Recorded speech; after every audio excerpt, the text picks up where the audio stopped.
Hey, what's up guys? Welcome back to the Brighton FIFA 22 career mode. We are about to embark on a really busy period of time in this save. We've got our final game of November today against Leeds United before we move into the busy December period. 7 games in December. West Ham, Southampton, Spurs, Wolves, Man United, Brentford and Chelsea. It's going to be a very, very busy time indeed. Before we get to a quieter January, we will have the FA Cup thrown in there as well, though. But exciting times. In terms of the league table at the moment, we're doing okay. We're down in 12th position, 16 points from our 12 games. We did have a couple of heavy defeats recently, though. Liverpool, Manchester City, Newcastle at home, which was a really disappointing one.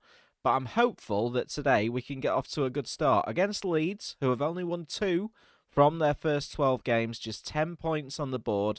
A win for us could push us into the top half. It's incredibly tight in mid-table. So as always, guys, if you do go on to enjoy today's video and you're still enjoying the FIFA 22 career mode, please do drop a like. Don't forget to subscribe to the channel as well if you are new. Lots coming up over the course of the next 12 months. Let me know in the comments as well how your career modes are going. The game is now released in full, so let me know. I'm really interested to hear who you're doing a save with. Now, with the January transfer window in mind, we've got 15.9 million to spend. You could probably move that up to about 16, 17 million if we knock this down, even 18, if we knock the wage budget down to 104,000. If we want to target one particular player, we've got plenty of money to do it. I've started listing a few players in the transfer hub. Of course, Nicholas Stark and Kanate we were already looking at when we were looking for centre-backs. I do still want to keep an eye on these two, but I really think that we need another cam. So I've got 3 in mind as it stands at the moment. Joe Willock from Newcastle, who could be really, really good for us. We're scouting him at the moment, and I think he's got some decent potential. Luis Xavier Suarez as well from Granada, who can play striker, left midfield, or cam, the Colombian. Again, I think he'll be a really good player. It'd be interesting to see what rating he comes back as. And I was interested in Charles de Ketelaere, who was originally at Club Brugge, but I can see in this save he's been transferred to Norwich. But we're going to put him on the shortlist anyway. I'm interested to see what rating he is. But again, he could be really, really good for us in that attacking midfield. So first up today then, it is Leeds at home. We're making a few changes to the side. Ivan Toney comes in up front, now 77 rated, so he's doing really, really well. We're also bringing in Baluta in central midfield in place of Mwepu today. I really want to build Baluta up. He's already gone up a rating to 82. Apparently, he's got another 10 ratings in him. He can become 80 plus. The Leeds side looks very familiar. Patrick Bamford up top. They've got Dallas in there. There's no Calvin Phillips, interestingly, but they have got Daniel James on that right-hand side. So, interesting battle out there for Cucurella today. So, of course, last time out at the Amex, we did lose 4-1 to Newcastle. It was an absolute disaster of a performance. We don't want to see the same again today. We really, really don't. What we want is to create some early chances, which we actually did in that Newcastle game. We could create a chance here. Baluta going for the shot. But we want to be better defensively, which luckily for us, we were when we played the Aston Villa game at the end of the last episode. We were actually really good in that fixture. So we need to make sure that we're doing the same today. Oh, brilliant stuff there. Cucurella's got it. Cucurella's whipped one in. He's looking for Tony. Meslier is there once again for Leeds. I have just asked my fullbacks to stay back while attacking, because I feel if there is a place that we get caught, that is the area. Out wide on the flanks at this moment in time, that is where we've been conceding goals. This is a bit better from us. We could open up a little bit of space, and we find Basuma. There's a through ball here to Ivan Toney, who just cannot get there. Right, corner for Leeds. Let's make sure that we get this clear. Here's Dan James. Cucurella with a big header away, but it will only come as far as Forshaw. Both teams looking pretty dangerous in this first half. Here's Dan James, and that is the opening goal, and it's Patrick Bamford that's got it for Leeds right on half-time. Not the start that we wanted. Leeds down towards the bottom of the table, and it's a sloppy, sloppy goal. So we're bringing on Mwepu at half-time as we get into this second half. It's time for us to go for it a little bit. We've made 1 or 2 opportunities, but nothing absolutely concrete in this fixture so far. Leeds really going for the high press at the moment. Taylor Richards is in. We've got a man over in Yves Bissouma who does equalise. Lovely goal from us to start this second half off. Perfect finish from Yves Bissouma. We had to be patient there. Leeds really pressed us high, but by doing that, when we got out of danger, we managed to hit them on the break. 1 apiece at the Amex. Lovely finish from Bissouma. So free kick for Leeds. This could be dangerous. Ball gets whipped in and it's Dallas at the front post and he's hit the side netting. I thought that had gone in. I'm going to throw in Neil Maupay out of position, but I'm going to put him on this right-hand side in place of Taylor Richards. I think with those 3 going forward, there is a chance that we may be able to snatch a winner. Leeds are making a sub as well. Dan James going off for them. Who is that they're bringing on? Rafinha. Oh, man, this is going to be dangerous. Oh, and what a pass that is. Ivan Toney is in. One-on-one with the goalkeeper, and he's put it wide. He's gone left-footed. Oh, why did we not go for power to the near post? I don't even know why I used his left foot. I went for the low and hard shot, and we've wasted a big opportunity to take the lead. Here comes Bissouma now. He's got the strength. He's got the pass on. Here is Trossard. Here is Mwepu, who finishes the game off. Not long to go in this fixture. There's probably about 7 minutes, but we have taken the lead. Finally, we have opened Leeds up. We've had a few one-on-one opportunities today, and luckily for us, Mwepu has put it away. Right, we're going to make one final change. Let's bring in Pascal Gross for Yves Bissouma, who is absolutely on his knees. But the important thing now for us in this fixture is the fact that we are 2-1 up with just 7 minutes to go. Here come Leeds, though. Dying seconds of the game. Cucurella manages to do really well. Lewis Dunk will knock it over towards Tariq Lamptey. There is space on this right-hand side, and Neil Maupay can pick it up. He finds Mwepu, who drives into the box once again, dinks one over to the back post, and Trossard makes it 3-1. That is game over. All 3 points coming to Brighton and Hove Albion. And there goes the final whistle. Mwepu absolutely changed this game at half-time. The energy that he brought on in central midfield. He got himself a goal, he got himself an assist, and that has been the main thing. Absolutely brilliant performance from him, and we will gladly take all 3 points. So that now puts us nicely into the top half. 13 games played. We sit in 9th position. We've got a game in hand on 1 or 2 teams as well, and a difficult game coming up against West Ham, who sit in 6th place on 20 points, but just a point in front of us. So this is going to be a really big game up next. We've also got the Youth Squad monthly report. Let's have a little look at that, see if any players have gone up or down.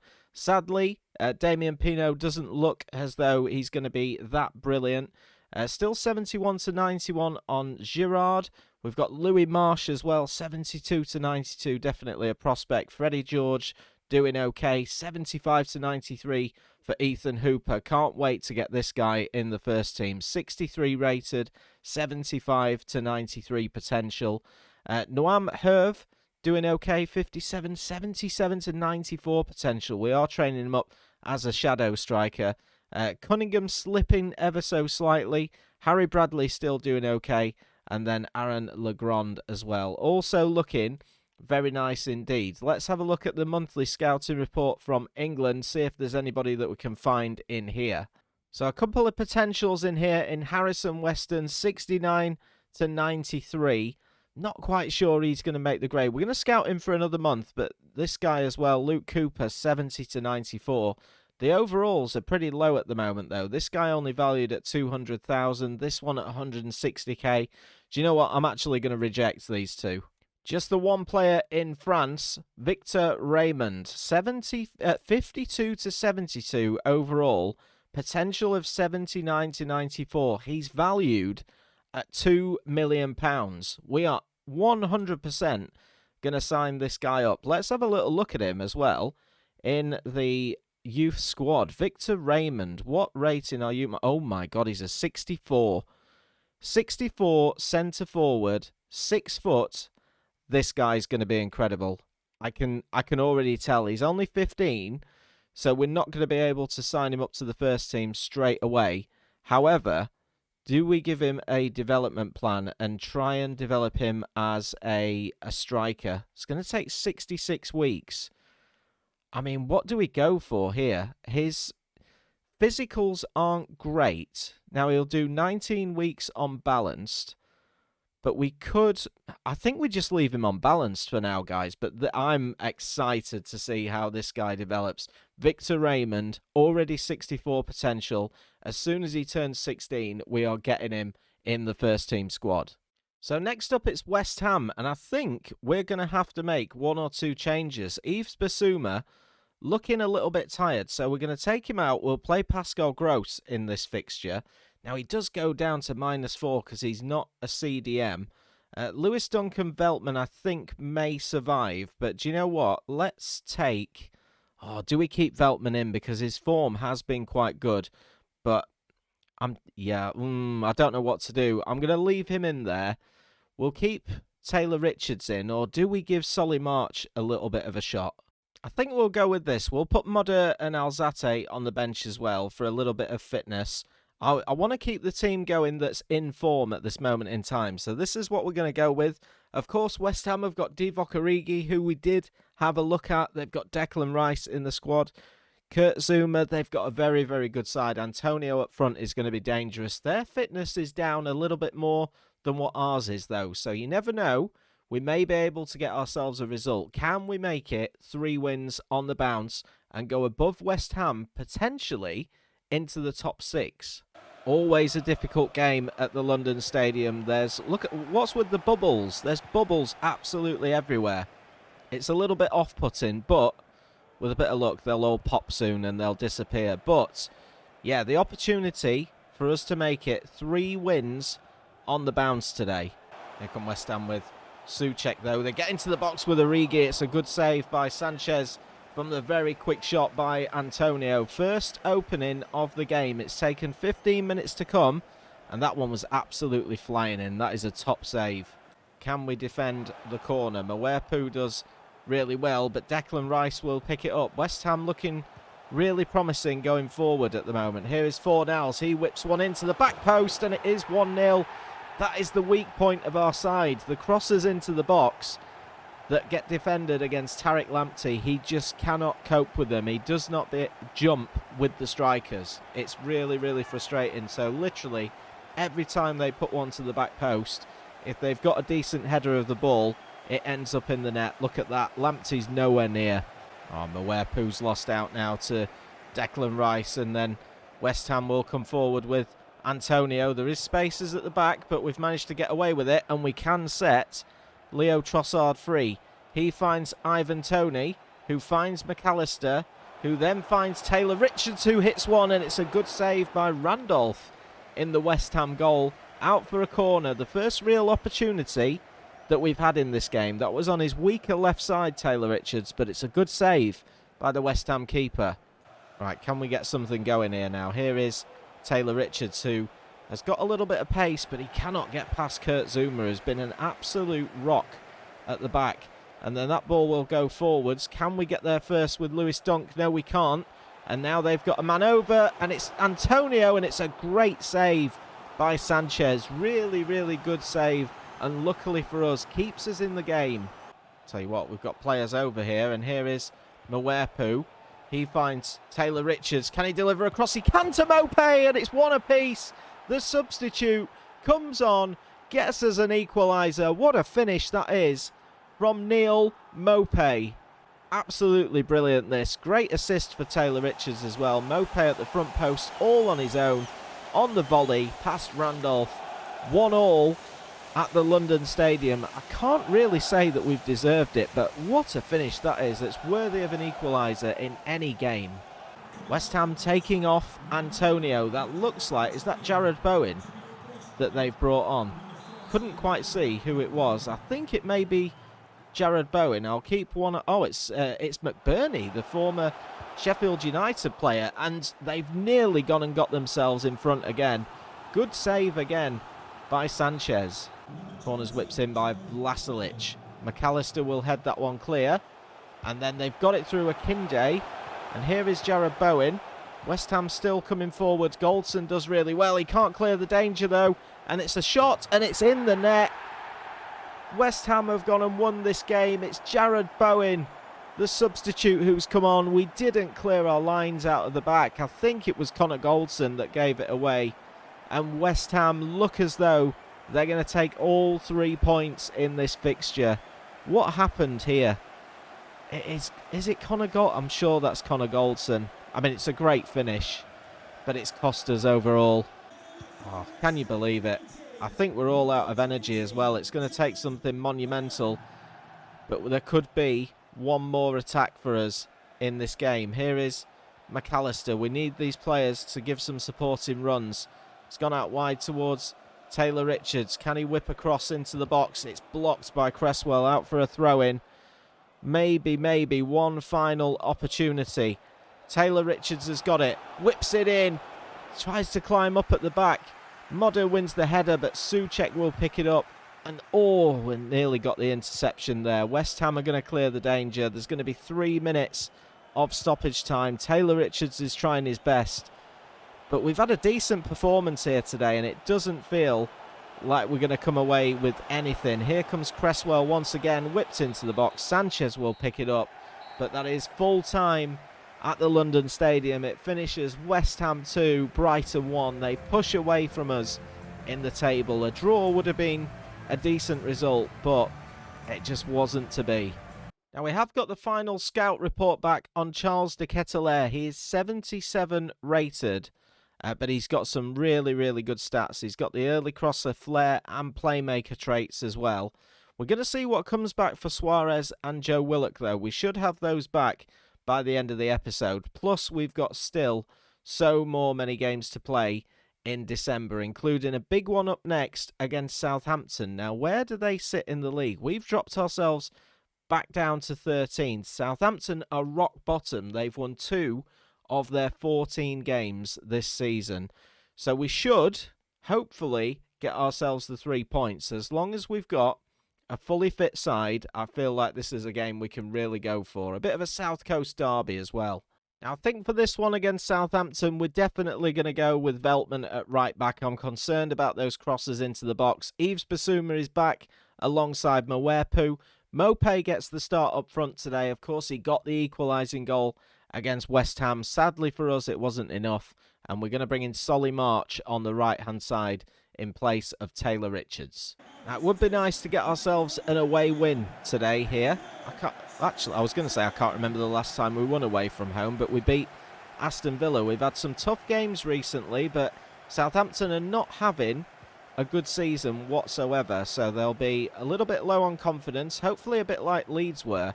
I mean, Leeds played right into our hands by pressing us high in that game. Hopefully Southampton will try and do the same today, and they're in early, and they've scored in the opening minutes of the game. Shea Adams is the man that's got it, and we find ourselves down on our luck once again. We haven't even hardly kicked the ball yet. They've found a through ball. He's got away from Goldson again. What is Goldson doing at the back? And it's 1-0 to Southampton. Here's Yves Bissouma now into... Oh, what kind of a pass is that from Mwepu? He gets it back, and then he finds Leo Trossard, who will line one up. Good save by the Southampton goalkeeper. Out for another corner. We're beginning to create 1 or 2 little openings, and there's Mopé. That one is straight into the arms of the keeper, though. Oh, now Southampton are flying forward with Walker-Peters. They've got men over at the back, and they've got Theo Walcott now, who's trying to get into the box. There's Adams. Comes back towards Ward-Prowse. Redmond is there. Saved by Sanchez. Southampton seeing opportunities as well as we are. We've got to make sure that we defend this corner properly, which they're going to take short. Redmond's going to try and bring it into the box. Solly March is with him. But then it comes back out to James Ward-Prowse again. Cross gets blocked. Theo Walcott with a header. Sanchez will tidy that up nicely. We could do with another opportunity before half-time here. Right, Taylor Richards and Ivan Toney are on at half-time in place of Neil Mopé and Solly March. We need to find something in this second half. Southampton are bottom of the table. We should be getting at least a point from these games. Got to give credit to Southampton. They've defended absolutely brilliantly. And now they're on the attack again with Adams, and that one just goes over the top of the crossbar. They've defended so well against us today. We just haven't managed to find the goals that we've needed at times as we try and pump one out to the left-hand side towards Cucurella. Oh, and Cucurella could be in here. Cucurella into the box. Oh, and it's managed to be pushed out for a corner. Southampton getting away with it there. This one's going to be whipped in. Tony gets up there. It's not going to be enough. Connor Goldson in towards McAllister. Tries to find some room. The shot gets blocked. It's brought down towards Yves Bissouma. His shot gets blocked as well. Lewis Dunk has still got it. Gives the ball away. We've got Taylor Richards. We've got Veltman. Can he find a cross? No, he can't. And that is going to be the end of this game. 92 minutes are up. Southampton take all 3 points. We had a small opportunity at the end, but for the most of the game, we just didn't have anything in the final third, which is a little bit worrying. I think we need a bit more up there. We can score goals, but it's just not happened for us against Southampton today. So a little bit of a disappointing one there. In terms of the league table, that does put us into 14th place. I mean, it's incredibly tight in mid-table, you know. A 3 points, a win, can push us up into the top half. As far as the bottom of the table's concerned, you know, we're far enough away to be worried about relegation, but we do need to try and finish mid-table this season. Of our 15 games, we've won 5, we've drawn 4, we've lost 6. We're not quite scoring enough goals at this moment in time. Hopefully that'll change if we can do something in the January transfer window. Of course, we are still scouting these players. We're waiting for the scout reports back on Luis Suarez and Joe Willock. Those will come through in time for the next episode. But the thing that I'm excited about the most is to see how this striker gets on. As soon as he turns 16, Victor Raymond, he could be an absolute wonder kid. We're going to get him into our first team, get him training, and try and get that rating up. 75 to 94 is really exciting. So in the next episode, we'll continue our journey through December. More tough games. Tottenham at home, Wolves at home, Manchester United away. We need to start taking some points because we've got some really difficult games coming up. But until then, guys, I really hope you've enjoyed today's episode. If you have, please do drop a like. Don't forget to subscribe to the channel as well if you are new for more career mode content. And I'll see you in the next one very soon.